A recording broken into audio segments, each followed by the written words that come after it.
Hey y'all, welcome back. Today we're checking out Phil Collins in the Air Tonight and that drum fill, New British Canon. But this is part 2. If you haven't seen part 1, maybe go back and watch it so you know what's going on. Or don't. Or just jump into the middle. Some of the best stories start in the middle.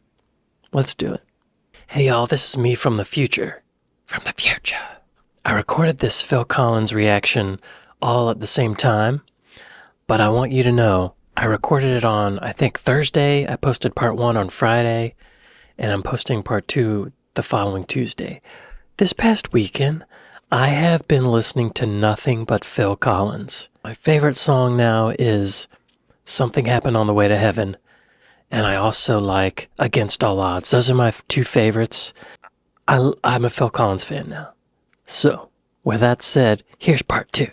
To catch you up, he just finished recording the song In the Air Tonight. He just released it as the first single from his album, and expectations are low. He's playing it on Top of the Pops, and his wife had an affair with a painter, who they're calling a decorator, but he's painting the house. And on stage with him on Top of the Pops was a can of paint. He says it was a subconscious choice. And we're talking about following your subconscious, following that intuition. That little voice. She saw it and felt guilty. Okay. The 1980s of Phil Collins, 1981 to 89, Face Value, that's the name of his album, Against All Odds, and Live Aid, Against All Odds demo. In the Air Tonight eventually managed to get to number 2 in the UK. Hey. Denied the top spot by John Lennon's Woman. Okay. The nation's still in mourning.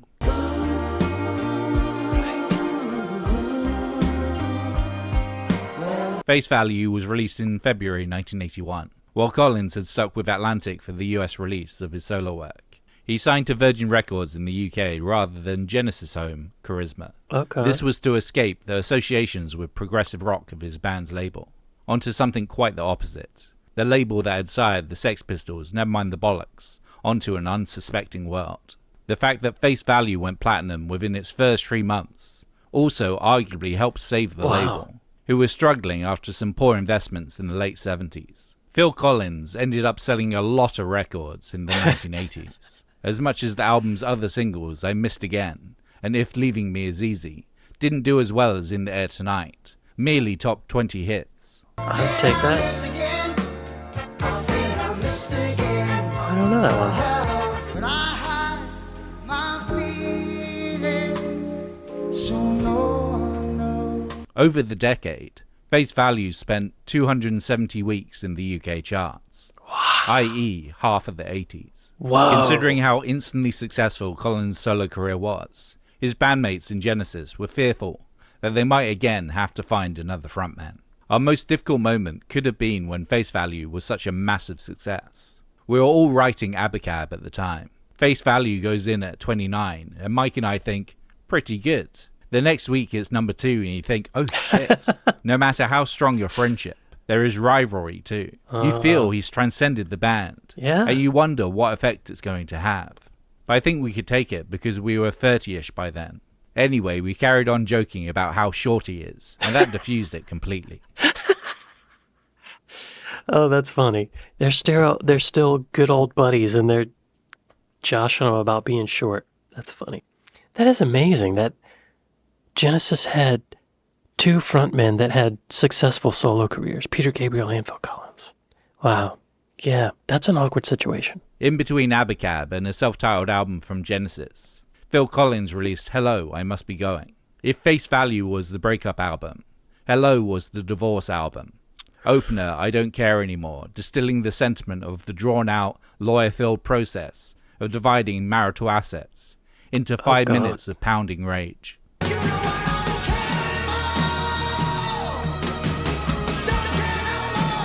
But despite moving on with another relationship, getting married again in 1984, this would not be the last time Phil Collins released a song inspired by Andrea Bertorelli. Against All Odds came about as he sketched out the songs from Face Value. Originally titled, How Can You Just Sit There?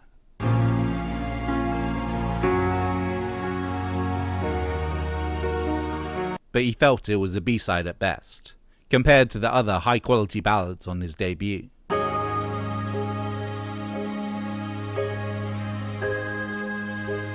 Then in 1983, Taylor Hackford, director of An Officer and a Gentleman, came knocking, asking for a new Phil Collins ballad for his modern remake of 40s noir, Out of the Past. As Collins was, as usual, on tour, he buffed up this old demo, with the chorus now featuring the film's title.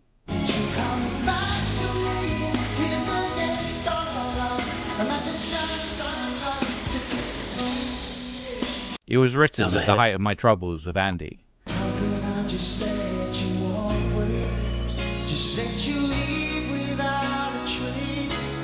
And forced at gunpoint to analyse it.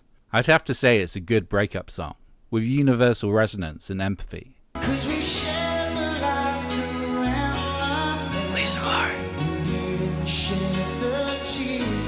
People hate a breakup, but they love a breakup song. Against All Odds spins down how it feels to be brokenhearted.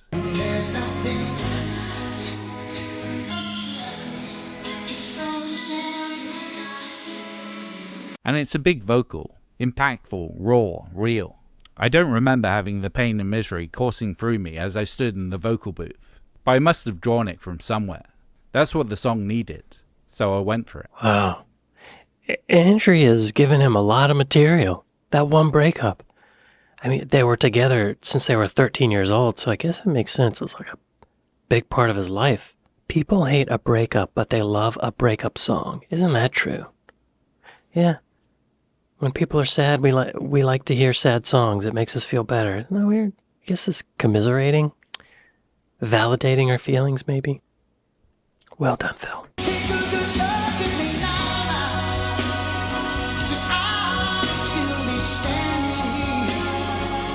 Despite originally being written in 1979, Against All Odds was nominated for Best Original Song at the 1985 Oscars, losing out to Stevie Wonder's I Just Called to Say I Love You from The Woman in Red. Oh, very different song. Oh,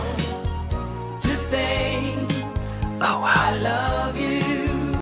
Yeah, this is, I remember being in grade school, 3rd grade.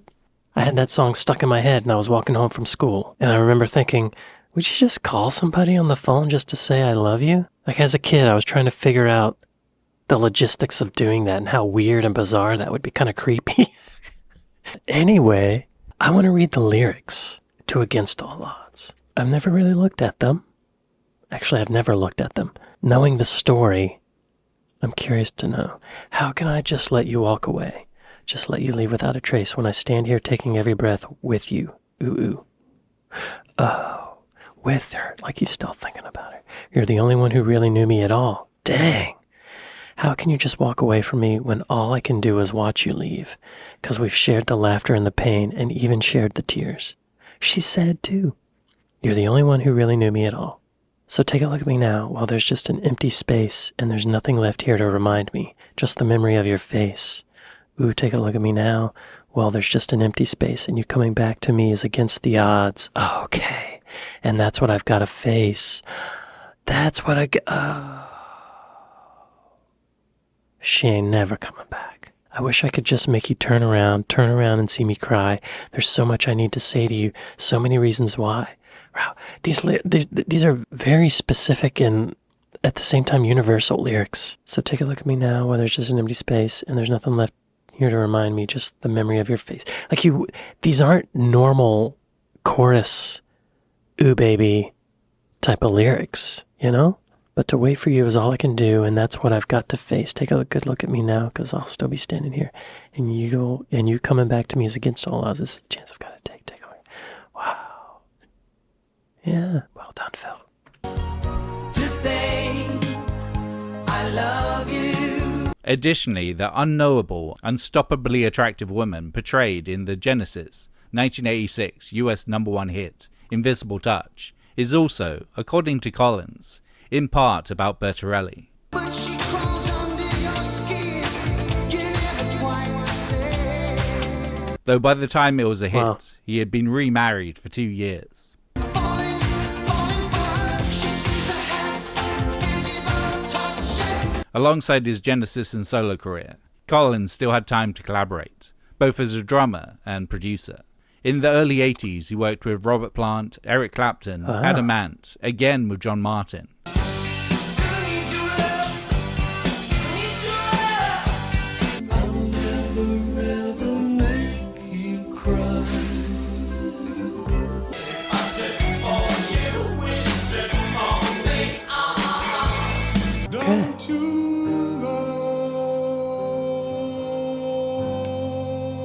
As well as ABBA's Frida on her own 1982 Divorce album, Something's Going On.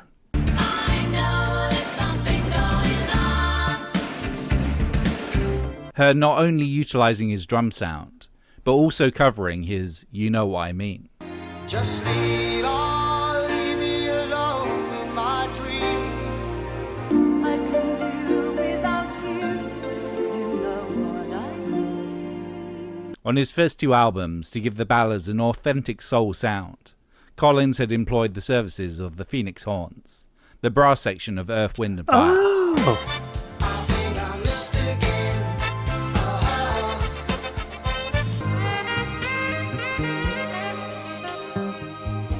tight horns. Now living on borrowed time, but it's mine. And so, when co-lead singer of EWF, Philip Bailey, needed a producer for his 1984 album Chinese Wall, Collins was his man. Their gated reverb, snare-rocketed soul rock duet, Easy Lover, was an additional Collins mega hit.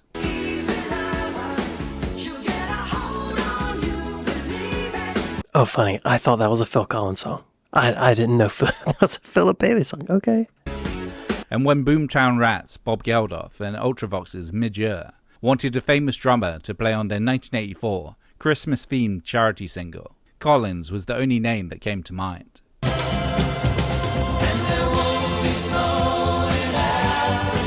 By this point, Phil Collins was inescapable. Not including Genesis, he sold 120 million albums worldwide during the decade. Wow. His 1985 album, No Jacket Required, going 12 times platinum in the US. Nice. Sure, there were his many, many airways monopolizing singles. No, you just have to wait. Right. Say love don't come easy.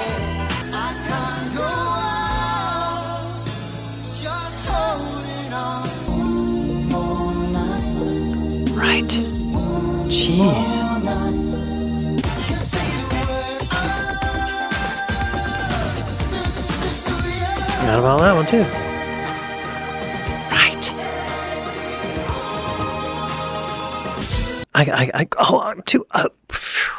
Y'all, I forgot he had so many hits. This is nuts. Nuts. Testicles. Living in just one mind. We've had our problems, but I'm on your side. You're all I need. You and me in paradise. Wow. But he also found ways to appear on film and TV. Pick it up and put it in your pocket. Somebody else will. He was also the only musician to play both the London and Philadelphia halves of Live Aid, travelling by Concorde, so neither time zone went without hearing him sing In the Air Tonight. And that was as well as playing with Sting, Eric Clapton, and the disastrous Led Zeppelin reunion. Of course Jesus knew him. He'd have to be living under a rock not to. Oh, yes, he knows me, and he knows I'm right. I can look back now and see how annoying I must have been to people in the 80s and 90s. It must have felt like I was in their faces all of the time. Yeah. It would be Genesis album, Genesis tour, Phil Collins album, Phil Collins tour.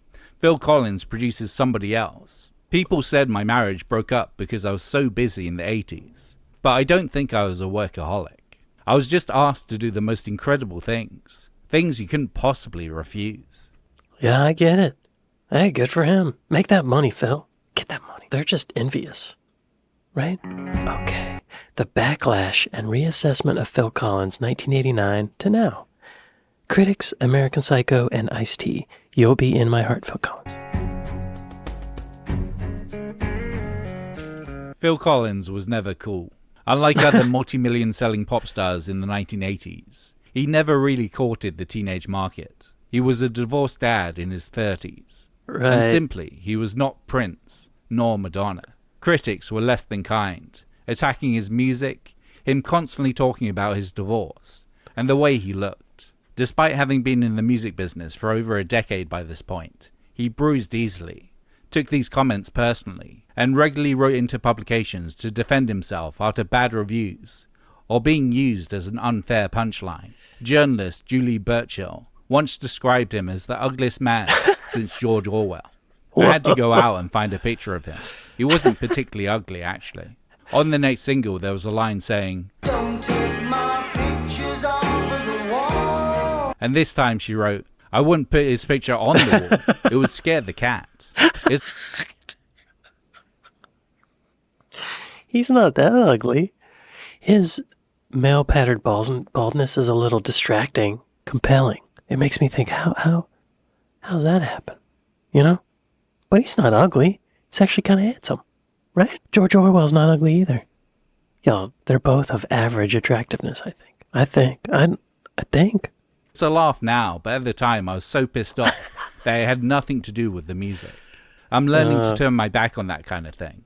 But even so, if it's there, I still have to read it. That's hard, y'all. I get it. I get comments on my videos, and I like to think, nah, that doesn't bother me. Like, it'd be a mean comment about something small, or I think that doesn't bother me. But then later when I'm washing the dishes or doing the laundry, it'll pop in there, and I'll think, ah. A particular angle that many critics went in on was comparisons to Peter Gabriel's parallel solo career. Collins had written a bunch of credible yet soppy blue-eyed soul ballads, while cool, artful Gabriel had collaborated with Kate Bush, was pushing prog pop to strange new places, and created a high-selling masterwork in 1986's So. The imagined rivalry was further stoked in the summer of '86, when Peter Gabriel's Sledgehammer dethroned Invisible Touch from the top of the Billboard Hot 100. Really? Oh, let me be a sledgehammer. Plus, it can't help but sting. I remember that song. I remember watching that video when it came out, and I was amazed. The song is good, but I think most of its success came from the video, right? That's crazy that it knocked out Invisible Touch. How could you not compare them? And their voices are so similar. He does talk about that divorce a lot. Right? Be a sledgehammer. Plus, it can't help but sting that a delusional yuppie psychopath prefers your work with Genesis. Been a big Genesis fan ever since the release of their 1980 album, Duke. Before that, I really didn't understand any of their work. It's too artsy. And as much as he was the bane of retail workers during the Thatcher era, the British backlash against Collins didn't truly hit until the 90s, partly due to a couple of sketchy tabloid stories that had been morphed by public opinion into fact. That he's a tax-evading Tory, and that he ended his second marriage via fax. The former made NHS workers stop buying his records in disgust, and the latter undercut his appeal as a sensitive balladeer. According to Collins, both were misunderstandings taken out of context, with few wanting to listen to both sides of the story. Another rumour repeated as fact during the 90s was the truth behind In the Air Tonight. Supposedly, Collins witnessed a man drowning his wife, but didn't call the police.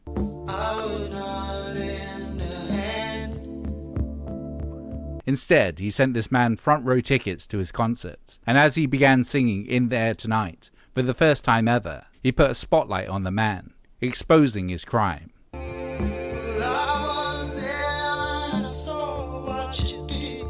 And this confusing, clearly false story, or a variation of which, was told and retold so often on early internet music discussion boards that Eminem referenced it in Stan. About that guy who could have saved that other guy from drowning but didn't, then Phil saw it all, then at his show he found him. But part of the reassessment of Phil Collins and his work is down to how beloved he is by US R&B and hip-hop acts. Because of his Wait a signature... minute. Yeah, I remember hearing that story, but I didn't hear the part about his wife drowning. The story I heard was that when he was a little kid, he saw someone fall through the ice of a frozen river or lake, and he didn't help. He just left or something. That's the story I heard. All of it false, apparently. Good to know. But part of the reassessment of Phil Collins and his work is down to how beloved he is by US R&B and hip-hop acts. Really? Because of his signature drum sound and emotive voice, Collins is regularly sampled. So I'm seeing nothing but my dreams coming true while I'm staring at the world through my rear view. I can feel it coming in the air. DMX. Ballin' like a hot boy. Diamond dancing on me more than Jeffy Block, boy. I'm a boss, I don't wanna call it shots, boy.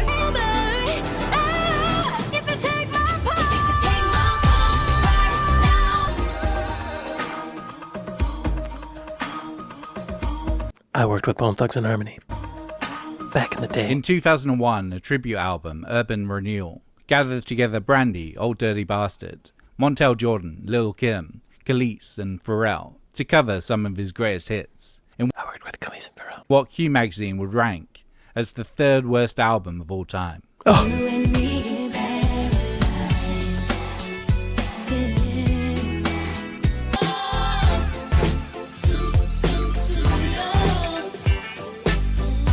It's against the odds.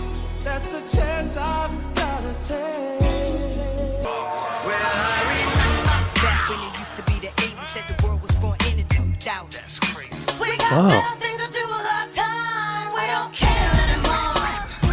We don't care anymore. Still, Collins was surprised Whoa. That said Khalees and Pharrell did that in 2001. That's interesting because I was working at a studio in New York in 2001 called Right Track Recording. And Khalees and Pharrell used to come through quite a lot. And I wonder if that's what they were working on. Very interesting. We don't care anymore. Still, Collins was surprised but heartened by this appreciation. Let's face it, we all think black R&B artists know what they're talking about. The first time I was aware of it was when I watched a documentary on Ice-T. This smug UK journalist looking at his record collection said, "What's with all the Phil Collins stuff?" He said, "Don't mess with my Phil." I remember thinking, my God, you feel like ringing people up and saying, "Are you watching this?" In the Air Tonight's gated reverb drum sound would be, for better or worse, the sound of the 80s. Yeah.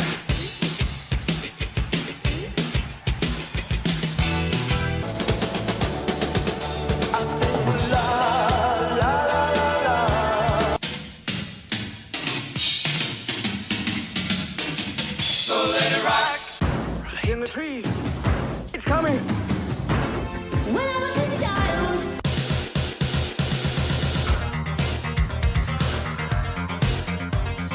But now I find her simply irresistible. But it's also the sound of every artist from the last decade or so that's been nostalgic for 80s production. Gonna be okay anyway. always keep your heart locked in. Sound in my heart, the beat goes on and on and on and on.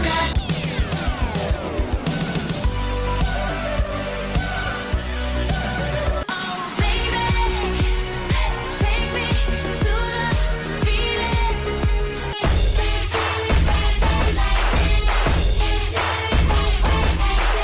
Plus the covers Wow. of Phil Collins' Wow. I feel like they took it up a level though, right? Plus the covers of Phil Collins' work are legion. In 2004 alone, we got both the Indie-tronica of the Postal Service's Against All Odds, Take a look at me now. There's just an and the new metal digression of Non-Points in the Air Tonight. I can feel it coming in the air tonight. Over the last 25 years, Phil Collins has retired several times, his body battered and him left partially deaf from a lifetime of doing what he loves, hitting drums really hard. But before then, he won an Oscar for You'll Be In My Heart from Disney's Tarzan.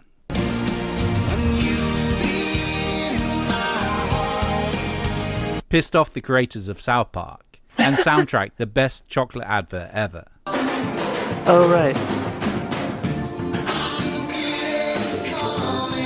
He is a contradiction, a former art rock darling who worked with Eno, Fripp and Gabriel, and released a seriously avant-garde debut single. Yet he sold millions of records became a figure of ridicule, and that same oddball single is universally beloved, an evergreen track to air drum to in your car. Noel Gallagher once said, "Just because you sell lots of records, it doesn't mean to say you're any good.